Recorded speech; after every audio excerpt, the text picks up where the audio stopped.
যে সম্মান দিয়ে মুনি ঋষি ମାନଙ୍କ কথা যদি অবহেলা করা যায় পৃথিবী রহিবনি বলি গুরুজন মুনি ঋষি এମାନଙ୍କର ବାକ୍ୟକୁ ପାଳନ କରିବାକୁ ପଡ଼ିବ।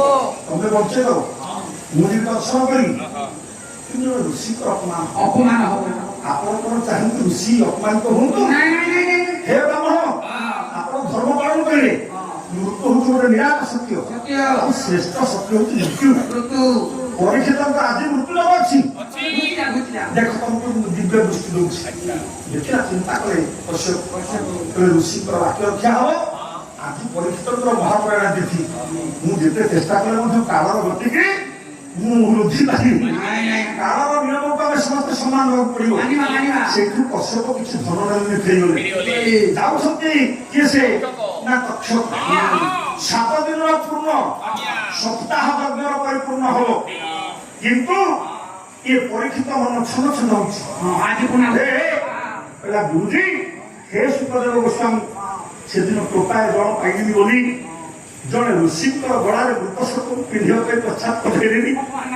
ମୁଁ 7 ଦିନ କାଳ କିଛି ଖାଇନି କିଛି ପିଇନି। ଆଦୌ ଇନ୍ଦ୍ରିୟ ମାନଙ୍କ ଆସକ୍ତି ନାହିଁ। ଯୋଉ ନିଦ୍ରା ତନ୍ଦ୍ରା ଭୟ କ୍ରୋଧ ଇତ୍ୟାଦି ଯୋଉ ଶାରୀରିକ ବିକାର ସେ ମଧ୍ୟ ମତେ ସ୍ପର୍ଶ କରିନି। ଏହା କାରଣ କଣ ନା ଦିବ୍ୟ ଅମୃତ ତମେ ପିଇଲଣି। ତମେ ଦିବ୍ୟ ଅମୃତ ପିଇଲଣି ତମେ ଅର୍ଦ୍ଧ ଅମର ହେଇଗଲଣି। କାହିଁକି ପରୀକ୍ଷିତ କହିଲେ ହୁଏତ ଅଳ୍ପ ସମୟ ପରେ ସୂର୍ଯ୍ୟ ଅସ୍ତ ହେଇଯିବେ। ଜଣେ ଋଷିଙ୍କର କଥା ରହୁ ମତେ କକ୍ଷକ ଦଂଶନ କରୁ। ଯୋଉ ରାଜା ମୃତ୍ୟୁ ଉଦ୍ଧାର ପାଇବା ପାଇଁ ବାରମ୍ବାର ବିଭିନ୍ନ ଉପାୟରେ ନିଜର ସୁରକ୍ଷା କଥା ଚିନ୍ତା କରୁଥିଲେ ଅନ୍ତିମ ସମୟରେ ସେ ନିମନ୍ତ୍ରଣ କରୁଥିଲେ ମୃତ୍ୟୁ ପରେ ଆସ ତମେ ମୋ ପାଖକୁ ଆସ। କାରଣ ଯୋଉଟା ନିହାତି ସତ୍ୟ ସେ ସତ୍ୟ ରହୁ। ଆପଣ ଶୀଘ୍ର ଆସନ୍ତୁ ହେ ମୃତ୍ୟୁ ଆସନ୍ତୁ। ଆସିବେ କେମିତି?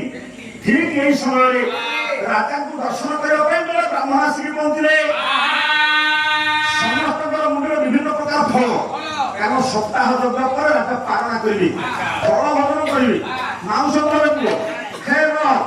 ଯେତେବେଳେ ନଜର ପଡ଼ିଗଲା ପରୀକ୍ଷିତଙ୍କର ଦେଖିଲେ ଦ୍ୱାରପାଳ ଜମିଛି ଛାଡ଼ି ଦଉନି। ପରୀକ୍ଷିତ ତାକୁ ଛାଡ଼ି ଦିଅ ଦ୍ୱାରପାଳ କହିଲେ ନାଇଁ ଆପଣ ଜାଣିନାହାନ୍ତି ଏଇ ବ୍ରାହ୍ମଣଙ୍କର ମୁଣ୍ଡରେ ମୁଣ୍ଡେଇ ଥିବା ଟୋକେଇ ସେଇ ଫଳ ଭିତରେ